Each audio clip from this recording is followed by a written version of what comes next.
Bienvenidos a Temporada de Luciérnagas, una serie de conversaciones profundas con personas que han logrado iluminar su entorno. Esta es una invitación para que cada uno de nosotros encuentre esa chispa interna para aprender a brillar desde la autenticidad. Soy Lina y en cada episodio emprenderemos un viaje para explorar las historias de personas que han encontrado su luz y la han compartido con los demás. Las luciérnagas nos recuerdan que en los momentos más oscuros es cuando más podemos brillar e iluminar a otros. Bienvenidos a Temporada de Luciérnagas.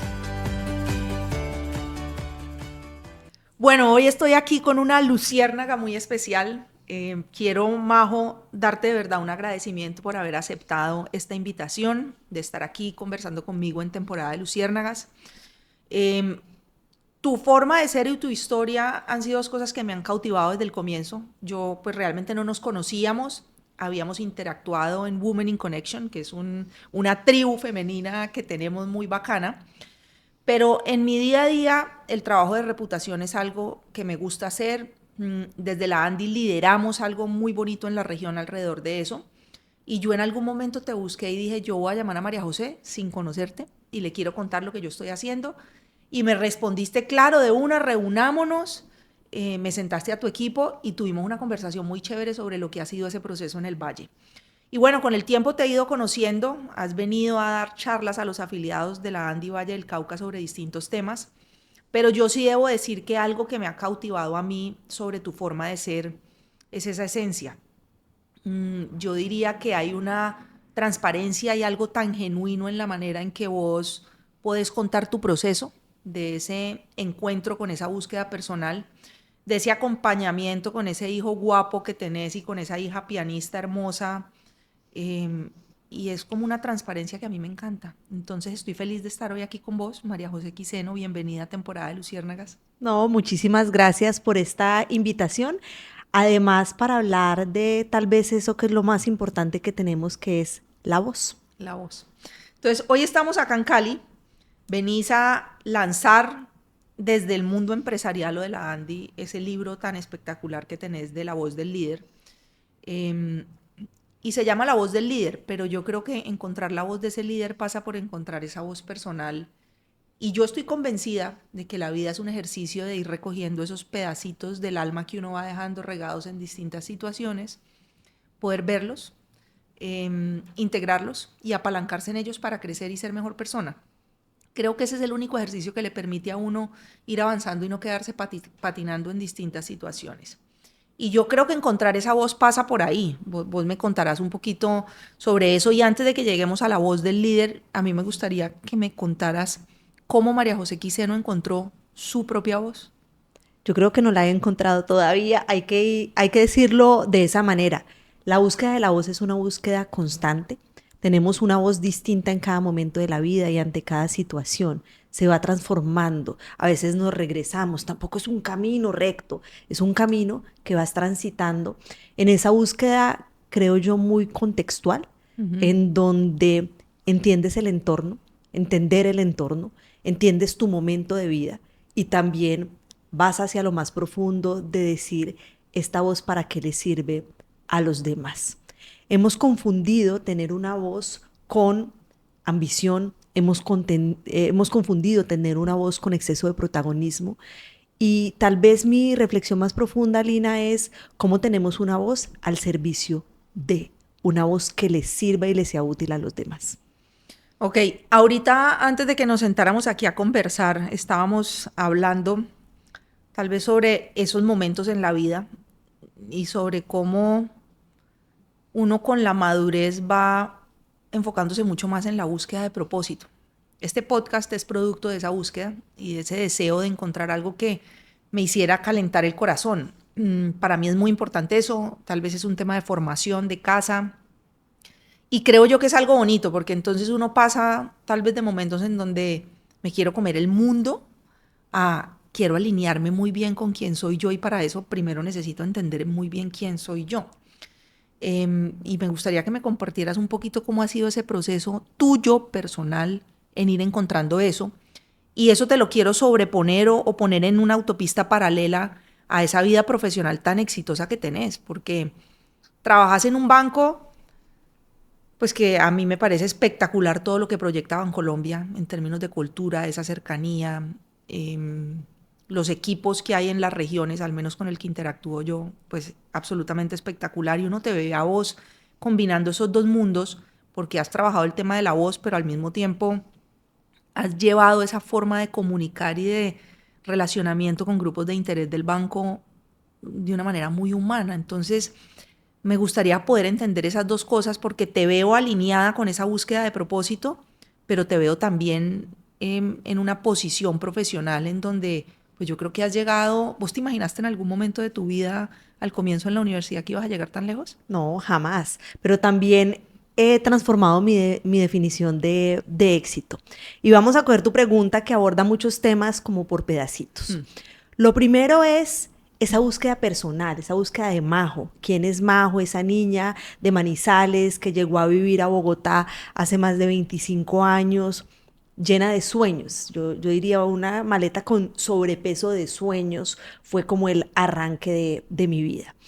Esa búsqueda también que seguramente todas las personas tienen de quién soy para el mundo y si mi búsqueda es para servir al mundo o para ser reconocido por el mundo. Y ahí me voy a la definición de liderazgo. Y es que para mí, Lina, líder somos todos. Líder es la persona que aquí en la Andy Valle del Cauca me recibió esta mañana en el parqueadero cuando no había nadie y me dijo, venga, yo la acompaño y miramos quién hay. Ese es un líder brutal. Y líder también eres tú, que eres una persona visible que está movilizando opinión y trayendo nuevas narrativas para el valle. Luego, entendernos desde ahí, desde que todos somos líderes y desde que esta niña de Manizales empezó a muy temprana edad a liderar simplemente con una maleta cargada de sobrepeso de sueños. Pero luego entonces llega la vida personal y llegan los hijos. Y enfrentas un desafío tal vez desde el liderazgo femenino de decir, ¿y yo cómo hago para ser Majo? Para ser mamá de, porque pasa uno de ser Majo a ser la mamá de Tomás, la mamá de Sofía, y a acompañar ese proceso de la búsqueda de que ellos mismos sean protagonistas de su vida. Para luego decir, además de eso, voy a tener una carrera. Y voy a tener una carrera que no sé a dónde me va a llevar. Y voy a tener una carrera que me permita que ese propósito se active y que yo pueda servir a los demás. Luego este ha sido un camino de aprendizaje constante, de búsqueda de esa voz, pero que yo te diría que la columna vertebral lo que tenemos es entender que esto tiene que ser al servicio de algo. Un propósito superior. Algo. Porque es que si no, no vale la pena la cantidad de viajes que me tengo que meter todas las semanas, la cantidad de renuncias que hago alrededor de, ahora estábamos hablando del ejercicio, es una renuncia, por ejemplo, que yo tengo de forma permanente, y de eso se trata, es de buscar ese sentido y ese propósito que hay detrás.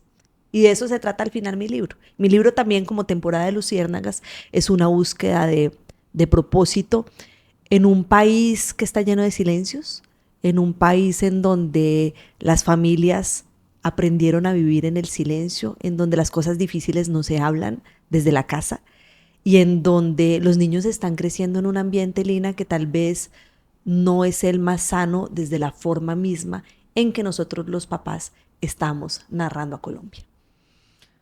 Yo quiero que hablemos, has abordado una cantidad de temas que me parecen espectaculares y que no quiero que se me salgan y ahora voy a retomarlos, pero quiero que hablemos de eso del silencio que acabas de mencionar y que me des tu interpretación de por qué vivimos en una sociedad y en un país que tiene esa cultura del silencio tan marcada.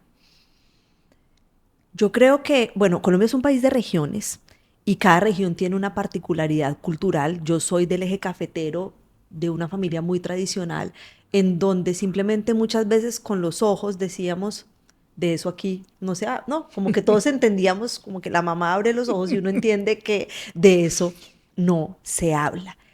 Y pareciera que la forma de cuidarnos culturalmente los colombianos es desde el silencio, porque si te digo lo que siento o si te digo lo que pienso, tal vez te puedo herir. Entonces hemos malentendido la prudencia con el silencio. Y parte también de la hipótesis que desarrollo en el libro es eso. El silencio no es prudencia. Tú puedes ser prudente diciendo, esto que me hiciste me hizo daño. Esto que me hiciste me hizo sentir de esta y esta manera. Pienso sobre esto este y este tema, porque hablar no es atacar, hablar no es pelear y podemos aprender a conversar. Y ahí vengo del silencio a la conversación. Colombia es un país que no conversa. Las familias colombianas no conversan de los temas difíciles, que tanto quienes nos están viendo o quienes nos están escuchando recuerdan una conversación que hayan tenido con sus padres o con sus hijos de algún tema difícil. Nos cuesta un montón. Y les voy a poner un ejemplo que para mí fue súper revelador en este ejercicio de comprenderme. Muchos me han oído el cuento que cuando yo tenía 10 meses me quemé. Yo me quemé el 60% de mi cuerpo en el jardín infantil porque mi mamá tenía que irse a trabajar. Yo he pasado mi vida con esta quemadura, de eso no vamos a hablar aquí, pero cuando empecé a escribir mi libro, dije, yo necesito entrevistar a mi papá y a mi mamá, una entrevista a profundidad, yo necesito tener una conversación alrededor de preguntas como, ¿qué sentiste ese día? ¿Cuántos años tenías? 10 meses, bebé. ¿Qué sentiste? Le dije a mi mamá, ¿qué sentiste ese día? ¿Tú te acuerdas qué estabas haciendo? ¿Cuál fue el sentimiento principal? ¿Qué pensaste alrededor de lo que pasó y de cómo se dio el accidente? Y adivinen cuál fue la respuesta ante la solicitud de la entrevista de esta señora comunicadora periodista. ¿Cuál? ¿Qué necesidad tenemos de volver a conversar ¿Para de qué? esto que me duele Deje tanto? eso ahí. Yo ya te lo he dicho todo. Y esto me duele mucho. Yo de esto no quiero hablar. Porque no sabía cómo tramitar su propia emoción alrededor de todo eso. Claro, pero el ejemplo a donde los quiero llevar es que las familias colombianas no conversamos alrededor de los temas difíciles. Conversamos de lo fácil. Conversamos de la anécdota, somos divertidos, somos familias llenas de humor, que nos reunimos en las mesas alrededor de la comida, pero en conversaciones vacías, porque lo profundo y lo que duele no se habla. Fin de la historia, sí me contestaron la entrevista, pero por escrito. No digas. Bueno, pues te voy a decir una cosa. Y hoy a mí me tomó tiempo ver eso como algo, una fortuna, pero mi papá tuvo problemas de adicción con el trago. Entonces, a mí me tocó ver la humanidad de mi papá a una edad muy temprana, en donde no es usual, y yo me preguntaba mucho en ese momento, pero ¿por qué a mí? ¿Por qué me está tocando vivir esto? ¿Qué es lo que está pasando? Y eso nos obligó como familia a tener conversaciones muy dolorosas y muy profundas desde siempre. Entonces yo pues agradezco una cantidad haber vivido eso. Por mucho tiempo no entendía por qué o el para qué. Hoy mirando en retrospectiva puedo reconocer lo que me entregó y seguramente es algo que me sigue moviendo la fibra alrededor de la importancia de ir adentro. A mí me gusta ir adentro. Y aquí acabas de tocar un tema, pues yo no sabía esto que acabas de contar, o sea, para mí es un bombazo y me gustaría, si se puede, Sí. entender un poco dentro de toda la retrospectiva que has hecho vos a nivel personal, que has rescatado de todo eso, de lo que vivió esa bebé, seguramente de lo que vivió esa bebé, cómo marcó esa temprana infancia y hacia adelante, y cómo te has ido recogiendo y acompañando. Claro, luego empecé un proceso de entender, venga, porque yo estoy en esta búsqueda de la excelencia y de esa figura de ser perfecto, porque hay que ser perfecto. Y lo empecé a ver en mi hija, porque entonces iba al colegio a la entrega de notas y todo es que es perfecta, es que es 10 perfecto, y la oportunidad de mejora que tiene es que tiene que aprender a que la vida no es perfecta y que se puede equivocar y que no pasa nada. Y cuando empecé a identificar qué era lo que pasaba detrás de mi hija, era claro, su figura femenina era una figura que le estaba mostrando todo el tiempo esa búsqueda de perfección. Una vara altísima. Altísima. Pero entonces ahí empezó la siguiente pregunta. ¿Y por qué esa búsqueda de perfección? Claro, me escondí en la perfección porque a muy temprana edad creí que como físicamente tenía unas limitaciones, pues de que se veía esto feíto. Aún a veces siento como que la gente está mirando solo la quemadura y como que no me está mirando a mí. Y me escondí en ser perfecta para tratar de interpretar un personaje que no vieran con lástima por tener el cuerpo quemado. Entonces ha sido un aprendizaje muy bonito de entender, uno, que la belleza de los seres humanos viene del alma, que no tiene que ver nada con la parte física. Dos, que a medida que pasa el tiempo empezamos a cargarnos de unos personajes que nos hacen perder de nuestra propia esencia. Las máscaras. Sí, y personajes. ¿A qué edad tuviste esa claridad de que la belleza viene del alma? No, yo hace muy poquito, después de los 40. Eso después de los 40 arranca la perimenopausia y usted arranca con una claridad mental que dice, no tocaba estar pendiente de toda esta producción. Sí, ya, ok. Pero se demora. Sí, sí. Por eso es que hay algunas personas que dicen que la vida debía vivirse hacia atrás, porque uno tiene unas claridades ya. Pero no pasa nada. Sí, ¿no? Pero no pasa nada. Parte del proceso. Claro. Y me escondí en muchos personajes y construí muchos personajes que, ojo, funcionan. Claro. Porque conecto con la pregunta anterior. Tú me decías, ¿cómo llegaste a esta posición que tienes hoy? Pues el personaje, de cierta manera, tampoco, el pobre personaje, tampoco le podemos tirar tanta piedra. Y el seguramente te ayudó en una cantidad de cosas en un momento. Sí, es como las mujeres que te habitan. Claro. Distintas, sí. Pero hoy vivo con mucha más plenitud y sentido de vida, porque hoy no interpreto ningún personaje. Hoy soy solamente Majo, la niña de Manizales, que se quemó y que con sus heridas entiende que la belleza viene del alma. Esa frase que acabas de dar me parece espectacular. Yo debo decirte que estoy absolutamente encantada con lo que estamos hablando, porque estamos hablando de cosas que realmente yo no conocía de tu vida y de vos. Y que no preparamos, además. Y que no preparamos. Entonces, me parece espectacular este descubrimiento aquí en vivo. Te honro y honro ese camino de aprendizaje y además tener la valentía de compartirlo y de abrir esa vulnerabilidad. Majo, bueno, mira, yo me acuerdo mucho algo que me impactó sobre un manejo que le diste a una situación que viviste con tu hijo, que además me pareció de una valentía espectacular, porque si algo duele en la vida, es algo que le pase a un hijo. Realmente pues vos sos mamá, yo soy mamá. Imagínate el dolor que debió haber sentir tu mamá de que eso te haya ocurrido. Duele mucho lo que le pasa a un hijo. Y yo quiero que me retomes un poco esa historia, amarrar un poco ese rol de mamá,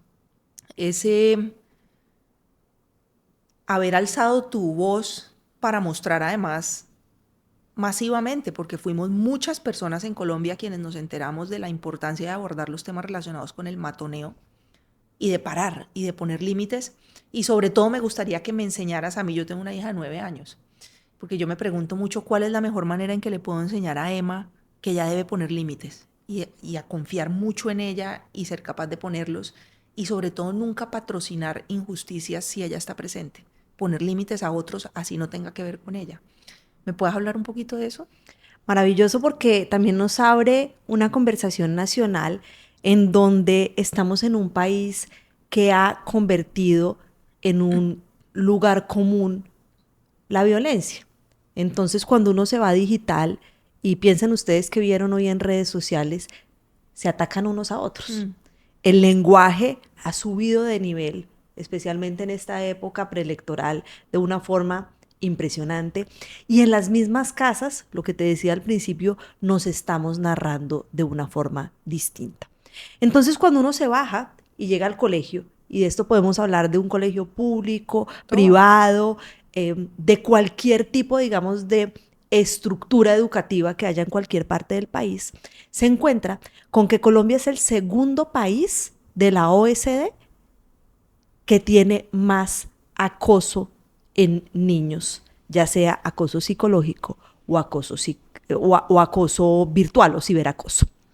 Y ahí entonces la pregunta es, ¿será que somos una sociedad que ha permitido y que ha normalizado que nos tratemos de esa manera?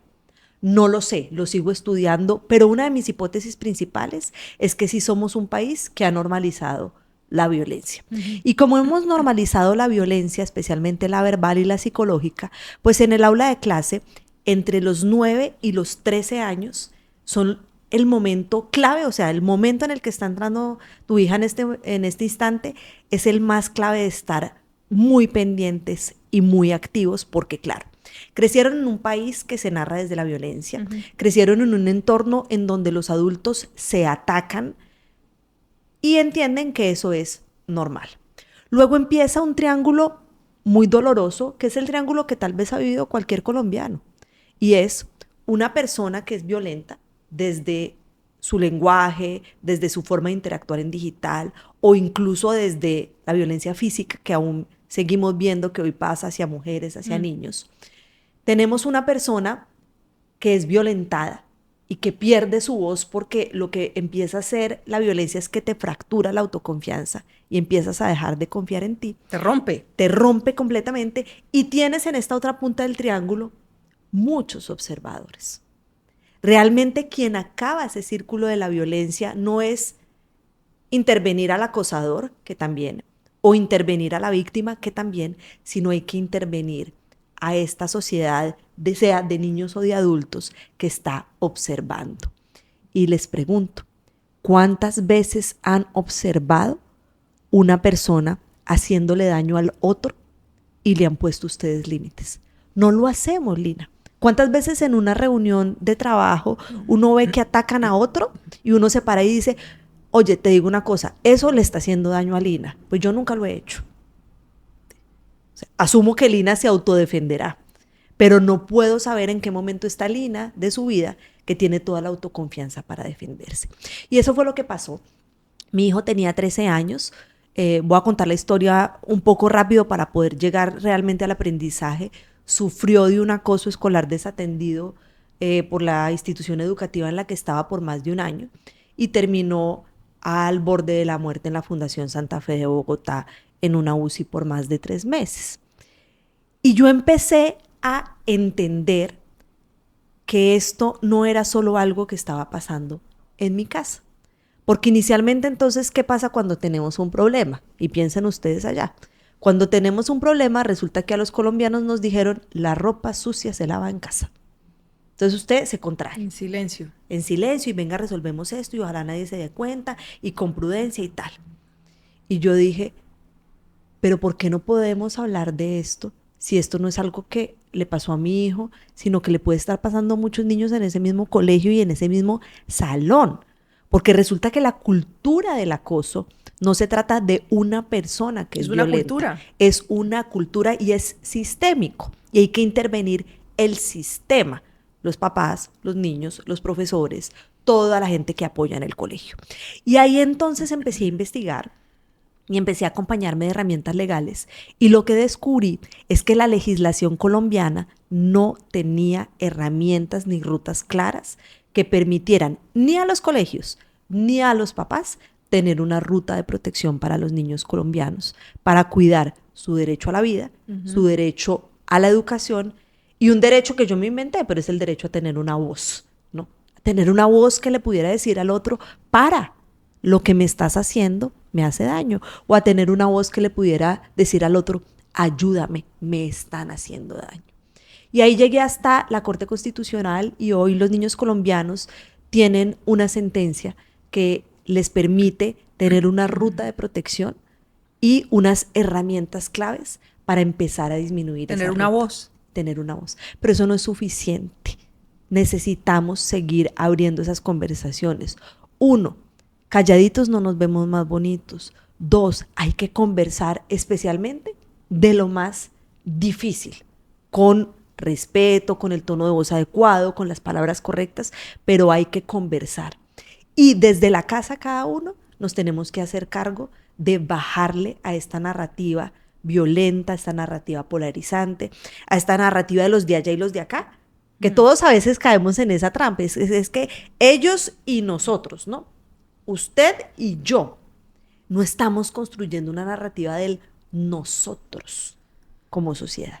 Majo, cuando algo duele y cuando algo genera mucha molestia y mucha incomodidad, ¿cómo hace uno para tener conversaciones tranquilas o para abordarlas de una manera tranquila? Primero, no en el momento preciso del dolor. Todos tenemos un botón rojo, ¿no? O morado. Todos tenemos un botón morado que nos enciende, ¿sí? Y que nos borra casi que la corteza prefrontal y nos hace irnos en piloto automático a decir cosas que después de pronto queramos reversarnos. Entonces yo sí creo que uno le tiene que dar un poquito de tiempo.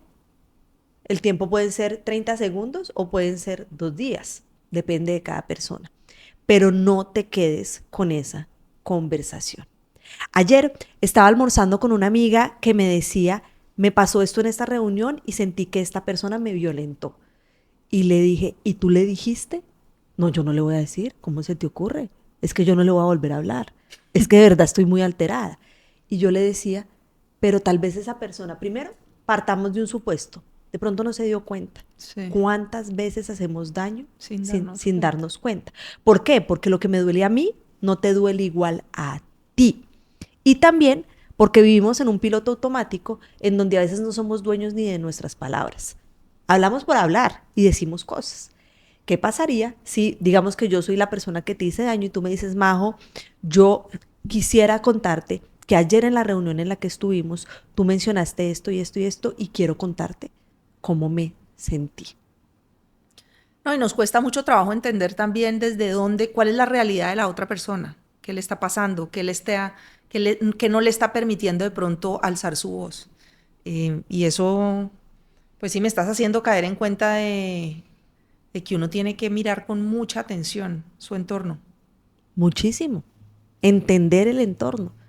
Y entender que a veces uno va a dar un feedback, pero la persona que está al frente no está ese día para recibir ese feedback, porque no está bien. Y aguantarlo.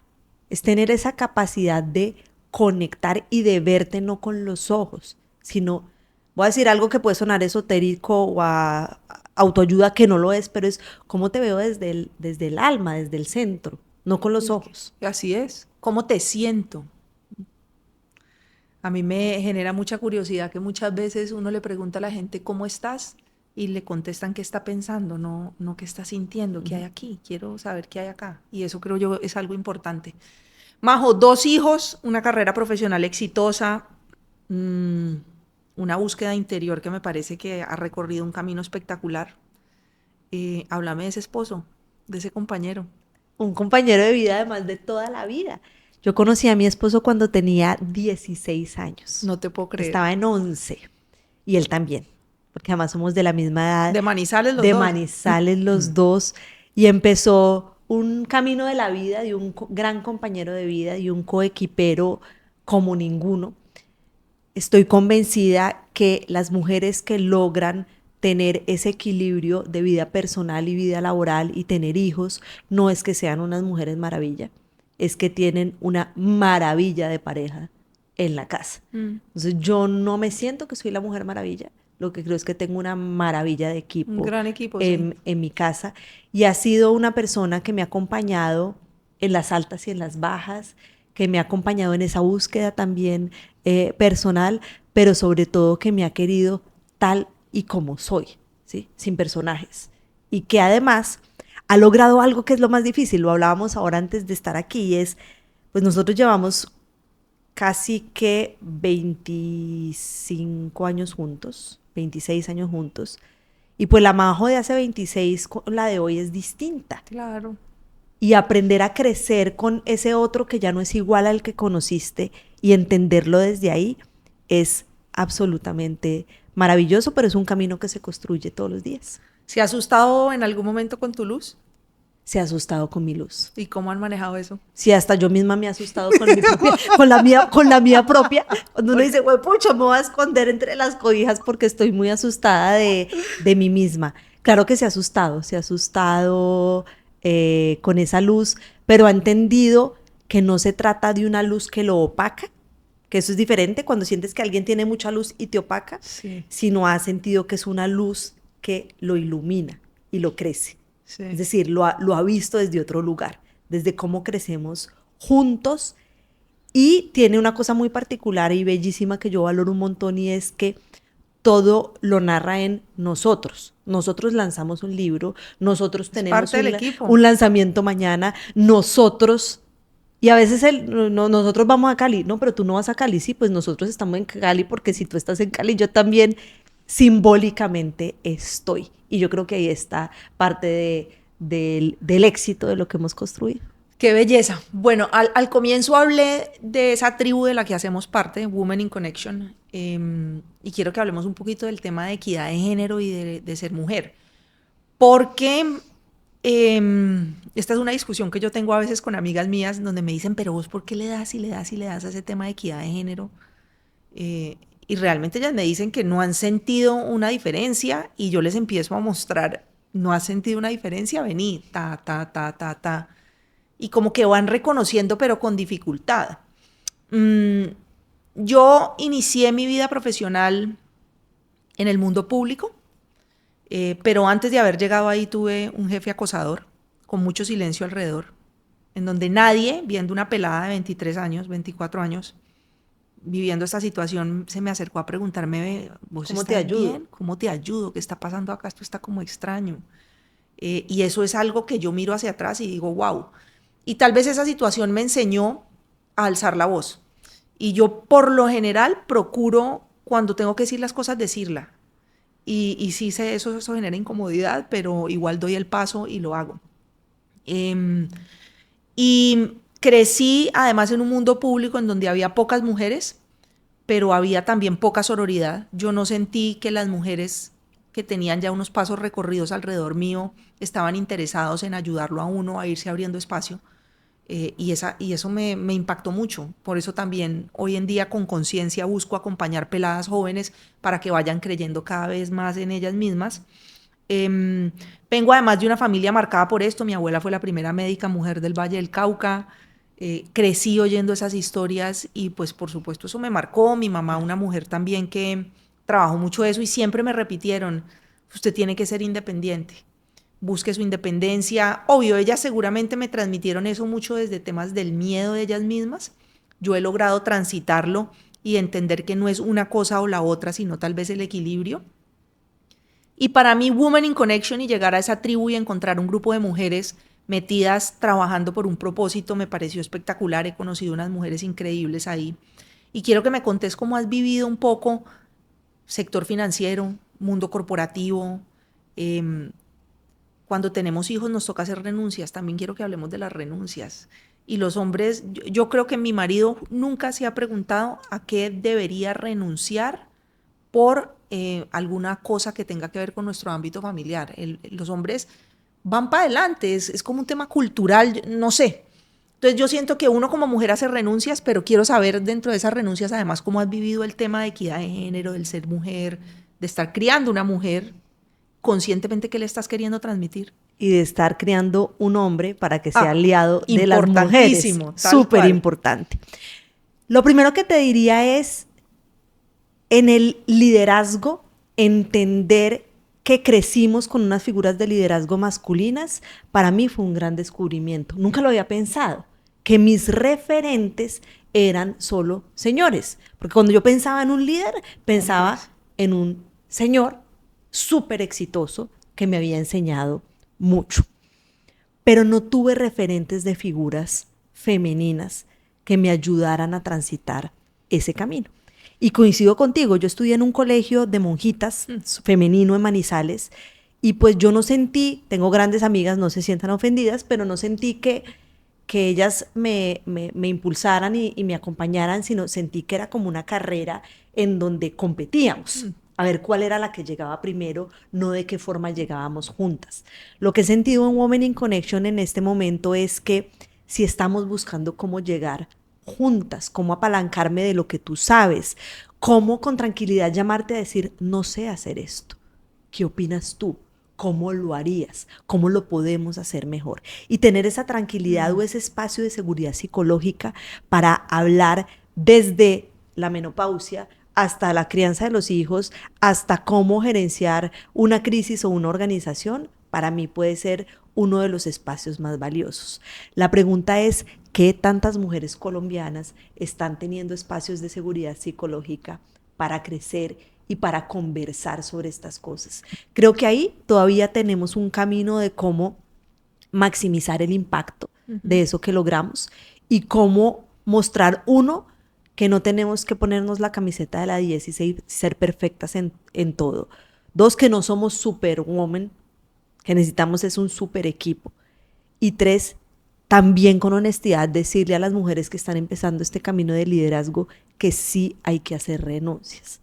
A mí me sorprende cuando hay mujeres líderes que dicen, no, es que no hay que renunciar a nada. No, venga, pongámonos la mano en el corazón y digamos la verdad. Claro que hacemos renuncias. Renunciamos a veces a nosotras mismas, renunciamos a algunos momentos con nuestros hijos o renunciamos a no ser brutalmente perfectas en la oficina. Pero también aprendemos a decir, bueno, hoy estoy en esto, hoy estoy en esto, hoy estoy en este otro punto. Y volviendo al caso de mi hijo, yo por muchos años me llené de culpa. Los últimos años, apenas estoy saliendo de ella. Hay días que todavía amanezco con culpa de decir, ¿será que esto pasó porque yo? Tan de ser mamá ese sentimiento de culpa, ¿no? Vivimos con sentimiento de culpa.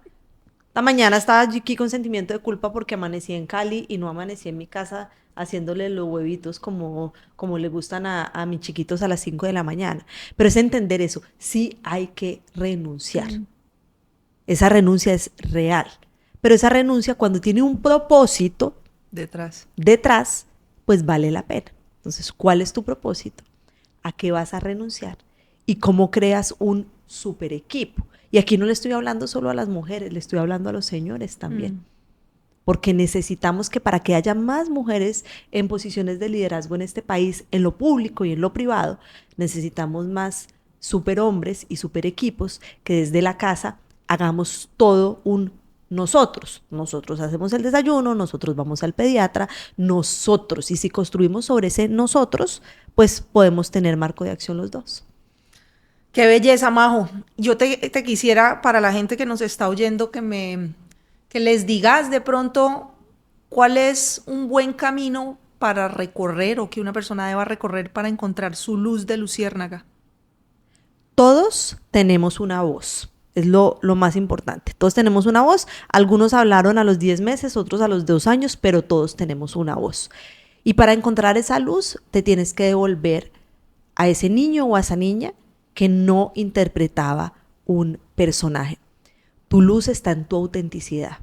Tu luz de luciérnaga está en mostrarte vulnerable, porque eso te muestra real. Y tu luz está definitivamente en encontrar tu presencia para qué le sirve a los demás. Majo, si yo te preguntara a vos cómo quisieras que tus hijos te recordaran, ¿qué dirías? Yo quiero que mis hijos, siempre les digo, por ser brutalmente amorosa, yo soy súper amorosa. O sea, ¿Pechichona? A mí me gusta dar amor, por ser valiente. Por ser valiente les he enseñado mucho la valentía y por alzar la voz. Si ellos tienen una voz para el mundo, mi hija la tiene alrededor del piano. Mi hijo está descubriendo cuál es esa voz de su liderazgo, pero es que tengan una voz, que sean valientes y que entiendan que el poder del amor es quizás la fuente de energía más importante que puede tener el ser humano. Yo asumo que vos te has terapiado, has hecho terapia. Oh, he hecho, hago y haré. O sea, olvídate que esto solo no se logra. O sea, que hay que darle todos los créditos a toda la pyme de terapeutas que tengo detrás. A todo el equipo. Yo he dicho mucho en distintos episodios que yo realmente no entiendo una persona cómo hace para vivir sin terapia.